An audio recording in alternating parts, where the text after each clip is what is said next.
está na Catauai, no quadro Delas para Elas. Estamos aqui em mais um episódio de gravação e hoje nós vamos falar da mulher no poder. Nós, mulheres, estamos desenvolvendo cada vez mais, ocupando aí cargos elevados. E é dentro de uma multinacional, às vezes dentro de uma própria diretoria, dentro de uma escola, enfim, a gente está em ascensão cada vez mais, novos patamares estamos atingindo. Isso às vezes incomoda até mesmo aquelas pessoas que estão no cargo do poder. E é o que a gente vai estar falando aqui hoje. Eu trouxe uma convidada especial, ela que já está aí dentro do poder, digamos assim, né? É a Jamile, a nossa convidada, para poder fazer essa entrevista aqui com a gente, falando um pouco da mulher no poder. Eu vou conversar com Jamile Gomes. Bom dia a todos, bom dia, tudo bem com você? Tudo jóia? Pois é, a sua fala muito importante, porque muito tem se ouvido a falar de empoderamento feminino, né? Exatamente. E quando a gente fala de empoderamento feminino, a gente fala da capacidade da mulher atingir patamares que ao longo da história a mulher nem sonhou em chegar, né? E assim, às vezes a gente tem faz uma certa confusão em relação, afinal, o que é poder, né? O que é empoderar-se, mas a gente vê claramente que o poder, vamos dizer assim, o poder num cargo público, o poder num cargo de uma empresa, geralmente é condicionado a uma mão masculina. Exatamente. Né? Então, o que a gente tem feito ao longo desses anos é tentar se adequar, se aperfeiçoar, se melhorar, para que a gente chegue nesses cargos, né? Capacidade nós temos. Exatamente. Mas aí a gente tenta se capacitar. Por quê? Porque na visão geral, a mulher ela é mais frágil, né? E essa fragilidade, em alguns pontos, pode interferir muitas vezes, por exemplo, numa negociação dentro de uma empresa, num poder público, né? Num cargo público, isso pode interferir. O que é uma visão deturpada, que nós, mulheres, a gente consegue gerenciar tanta coisa na nossa vida, né? Multitarefas. Multitarefas, exatamente. Então, a gente consegue gerenciar a nossa família, a nossa vida pessoal, o nosso trabalho. Então, como você disse, a questão de ocupar um cargo por uma mulher, ser ocupado um cargo por uma mulher, é um grande desafio, né?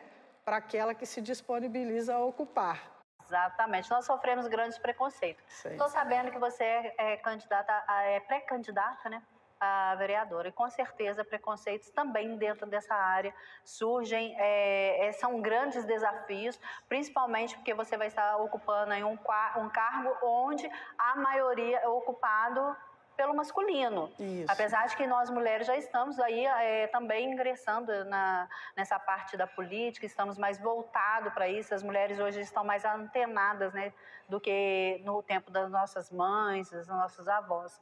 Eu queria que você trouxesse também essa sua visão da mulher aí dentro da política. É um assunto meio espinhoso, né? É um ramo muito espinhoso que é a política. A política ou você ama ou você odeia. Mas, na verdade, qual é a minha proposição? É trazer para todas as pessoas, principalmente para as mulheres, uma visão diferenciada da política. Porque a política, nós vivemos política. Exatamente. Né? A nossa vida, ela é baseada na política. Nas políticas públicas, principalmente. Né? Não uma política partidária, que é o que a gente presencia de alguns tempos para cá. Então, as políticas públicas, elas são importantíssimas na vida de todos nós. E mulher tem um tipo de pensamento que consegue olhar o todo.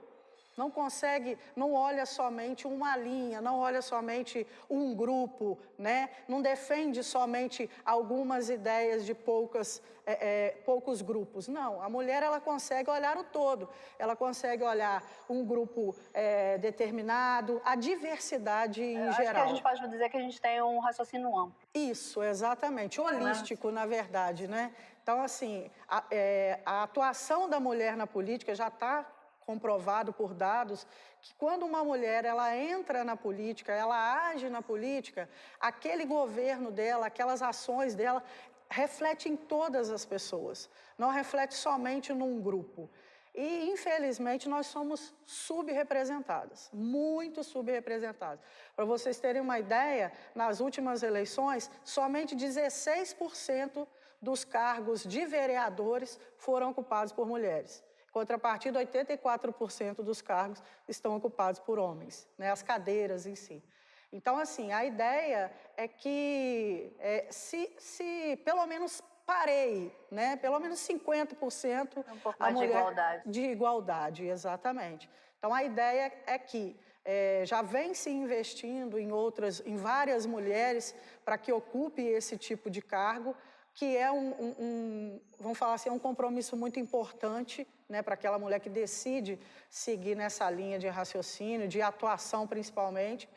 E para a sociedade, o reflexo dessa decisão, dessa ocupação da mulher em cargos políticos, é um reflexo super positivo. Então, você consegue, por exemplo, fazer levantamento de dados de câmaras municipais ocupadas por maior quantidade de mulher, o reflexo da legislação naquele município é muito mais benéfico à população do que câmaras majoritariamente masculinas. Por favor, não me entendam que eu sou contra a atuação masculina, não.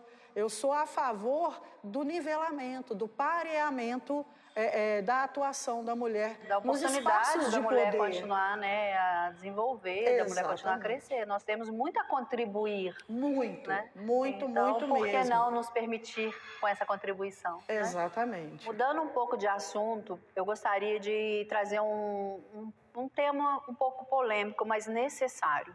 Nós, mulheres, sofremos muito com vários tipos de agressões, verbal, física, emocional, mental, enfim, em cada setor, na rua ou até mesmo dentro do hábito familiar e até mesmo dentro da política. Eu queria que você me falasse um pouco a respeito disso. Esse é um assunto polêmico, né?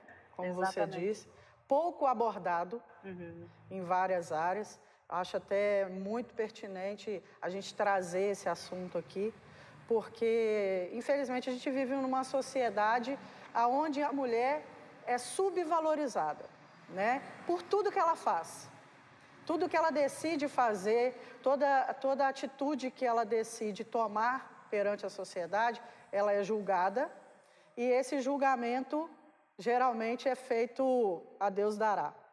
E na política não é diferente, né? Imagino. Eu tive a oportunidade de trabalhar como assessora parlamentar durante um período e percebi que todas as proposições da parlamentar que eu apoiava, que era uma mulher, né, que eu trabalhava, eram decisões assim questionadas no último grau, mas questionada única e exclusivamente pelo gênero que ela era.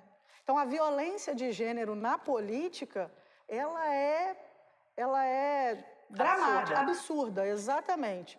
Então, assim, as mulheres, né, sejam mulheres cis ou mulheres trans, porque nós temos também várias representantes políticas de mulheres trans. Então, essas mulheres sofrem violências pelo simples ato de entrar no gabinete, pelo simples ato de estar dentro do ambiente político, a violência ela é absurda. Então, assim, a proposição é qual? É trazer mesmo essa equidade, porque muito se fala em igualdade de gênero, muito se fala em igualdade de direitos. Na teoria. Na verdade, não deve ser nem igualdade, porque quando você pensa no contexto de igualdade, você nivela tudo igual para todos. Só que as necessidades são diferentes, né? Então, muitas vezes, o que você fornece como ferramenta para atender uma necessidade de um determinado grupo, não vai atender a necessidade de um outro grupo, porque, na verdade, ele não está precisando daquilo. Então, a ideia é que a equidade de gênero, ela seja implantada, ela seja respeitada, ela seja colocada em prática, principalmente nesse campo político. Então, assim, tanto mulheres cis quanto mulheres trans sofrem muito essa violência e que toca principalmente na capacidade daquela mulher fazer alguma coisa nesse ambiente político. Então, a violência política, ela assola realmente e amedronta as mulheres a acabar entrando nesse campo, né? Assim como a violência contra a mulher na sociedade em si. Você é julgada se você é uma mãe solo, você é julgada se você trabalha muito, você é julgada se você arruma um lugar para o seu filho ficar em segurança. Então, assim, esse tipo de violência, ela mina a vontade de toda e qualquer mulher de entrar num campo político, por exemplo, porque o primeiro pensamento que vem é: eu vou ser julgada. Com certeza. O que as pessoas vão pensar, né? Então, é um desafio muito grande, né? Esse que eu estou me propondo aqui. Por quê? Porque a política, ela não, na minha visão, ela não deve ser feita para mim, para minha família, para os meus. A política, na verdade, ela tem que ser feita para os outros, para todos, né? Dentro dessa equidade, obviamente. Não pensando na igualdade, oferecer a mesma coisa para todos. Como eu disse anteriormente... Cada um é cada um. Cada tem que um ser é cada olhado um. de maneira diferenciada, mas dentro do mesmo ângulo. E conforme as suas necessidades. Exatamente. Né? Foi excelente o nosso bate-papo. Infelizmente, a gente está com o horário contado. Hoje é dia de movimento no hotel, porque nós temos aí na cidade festas. Então, a gente não quer também atrapalhar esse movimento. E eu agradeço vocês que estão nos assistindo. Continue nos assistindo, vai lá na Catauai, lá no Instagram, quiserem conhecer um pouquinho mais, a Jamília ela também tem as redes sociais dela para que vocês possam estar seguindo ela. Obrigada.